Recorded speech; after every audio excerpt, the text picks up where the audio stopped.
हिंसा हुई, निर्दोष लोगों को मारा गया। मैं सांसदों की टीम मेरी अध्यक्षता में गई थी हिंसा की जांच करने। वहां क्या देखा हमने? नामांकन नहीं करने देंगे, नामांकन होगा तो तुम्हें प्रचार नहीं करने देंगे, तुम्हारे बच्चों को उठवा लेंगे, प्रचार करोगे तो वोट के दिन वोट नहीं होने देंगे, और अगर जीत गए तो तुमको सर्टिफिकेट नहीं देंगे, और सर्टिफिकेट दे दिया तो तुमको जबरन तृणमूल में सम्मिलित होने का शपथ देना पड़ेगा। यही तो पूरा था। वहां भाजपा के कार्यकर्ता तो मारे ही गए, गोलियों से मारे गए, समर्थक मारे गए, भुने गए, वामपंथियों को भी मारे गए, कांग्रेसियों को भी मारे गए। बंगाल हिंसा पर कांग्रेस पार्टी कुछ क्यों नहीं बोलती?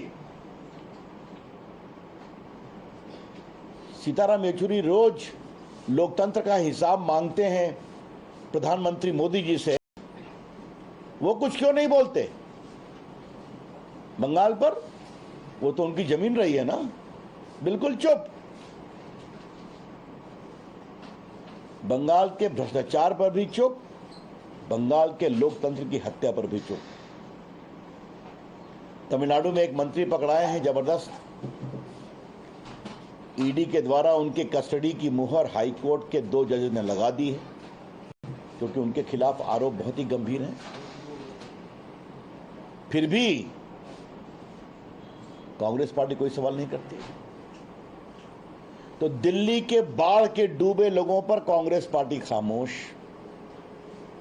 कुव्यवस्था पर। बंगाल में लोकतंत्र की हत्या के ऊपर ममता की तानाशाही और निरंकुशता पर कांग्रेस पार्टी और सीपीएम सीपीआई खामोश। तमिलनाडु के स्पष्ट भ्रष्टाचार पर भी खामोश। यही अवसरवादी गठबंधन मिल रहा है बेंगलोर में, तो वहां गठबंधन की राजनीति पर बात होगी कि ट्रेनिंग कैसे होता है, फ्लड का मिसमैनेजमेंट होता है, तो केजरीवाल की सरकार से सीखिए। लोकतंत्र का गला कैसे घोटा जाता है, तो ये जरा ममता जी से सुनिए।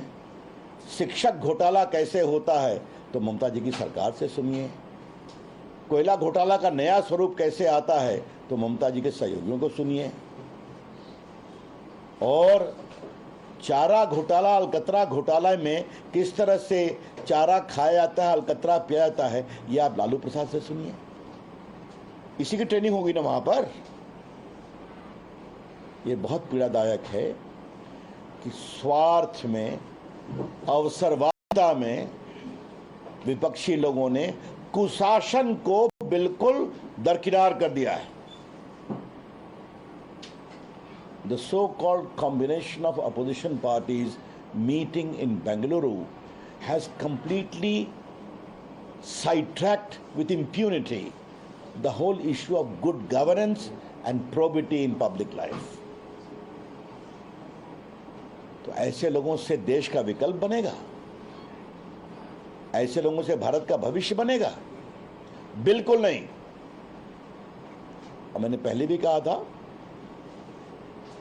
कि 24 के लिए कोई वैकेंसी नहीं है,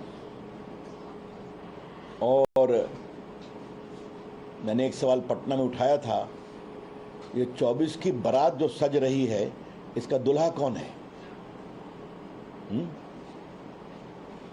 अभी तक कोई जवाब नहीं। कहा कि हम दुल्हा चुनेंगे, तो बिना दुल्हे के बारात जा रहे हैं। आज देश एक सशक्त नेता की अपेक्षा करता है, तो देश को आगे बढ़ाए। और जब नरेंद्र मोदी ऐसा प्रभावी, लोकप्रिय, ईमानदार नेता बनता है, तो भारत की अर्थव्यवस्था दुनिया की 5वीं हो जाती है। और अभी अमेरिका में, फ्रांस में, अबू धाबी में, जापान में क्या क्या सम्मान मिला, और भारत की विदेश नीति और कूटनीति में क्या क्या उछाल आया, हमने देखा है। तो यही होगा क्या? ये देश देख रहा है।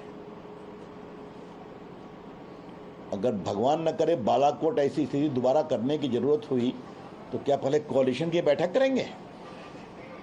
अब पूछेंगे जरा सा नीतीश बाबू से पूछ लें, तो लालू बाबू से पूछ लें, तो ममता जी की राय ले लें, वहां वोट बैंक आएगा। ये लोग देश की सुरक्षा की बात करते हैं, ये बहुत पीड़ादायक है। मिलने में क्या आपत्ति है, सोनिया जी उनको डिनर भी दे रही है, डिनर खाइए, लेकिन ये अवसरवादी बैठक सिवाय सत्ता लुलुकता के अलावे कुछ नहीं है। इससे न भारत का वर्तमान ठीक होगा न भारत का भविष्य बनेगा। Thank you. Sir, Congress party BJP को रोकने के लिए कितना घाटा सहेगी? कंडीशनल सपोर्ट मांगा कि ऑर्डिनेंस पर आप सपोर्ट करोगे आम आदमी पार्टी को, तो हम बैंगलोर की मीटिंग अटेंड करेंगे। अरे भैया, अभी तो ये शुरुआत है, आगे आगे देखिए क्या होता है। कांग्रेस पार्टी तो बिल्कुल अपने मौलिक वसूल से खत्म हो गई है। देश की बड़ी पार्टी रही है ना, दिल्ली पर खामोश, बंगाल पर खामोश, क्या मतलब है इसका? मैं फिर कह रहा हूं, बंगाल की हिंसा को मैं खुद देख करके आया हूं। एक लोकतंत्र के सिपाही के रूप में मैंने भी अपने को बहुत शर्मिंदा महसूस किया। सर, कांग्रेस का आरोप है कि जो पटना में पहली मीटिंग विपक्ष को हुई उसकी संख्या देखकर अब बीजेपी डर गई और इसी वजह से एनडीए की अब याद आ गई है बीजेपी को।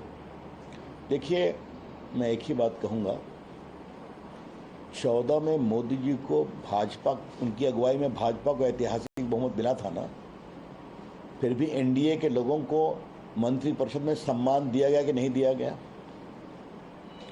19 में दोबारा उनको 300 प्लस सीट दी गई, फिर भी एनडीए को सम्मान दिया गया कि नहीं दिया गया? तो हम ये सम्मान देते हैं, जिससे रिश्ता बनाते हैं वो रिश्ता निभाते हैं। कांग्रेस पार्टी का हाल आप जानते हैं।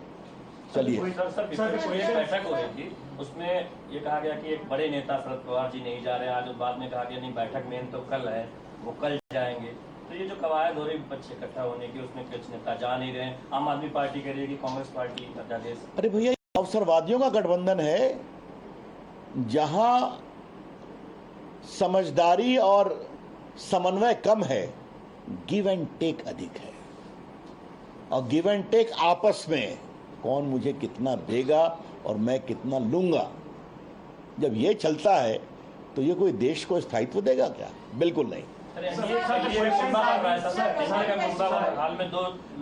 एनडीए पर मुझे कुछ नहीं बोलना है, पार्टी की ओर से औपचारिक बोला जाएगा। Sorry, today is only for the larger issue.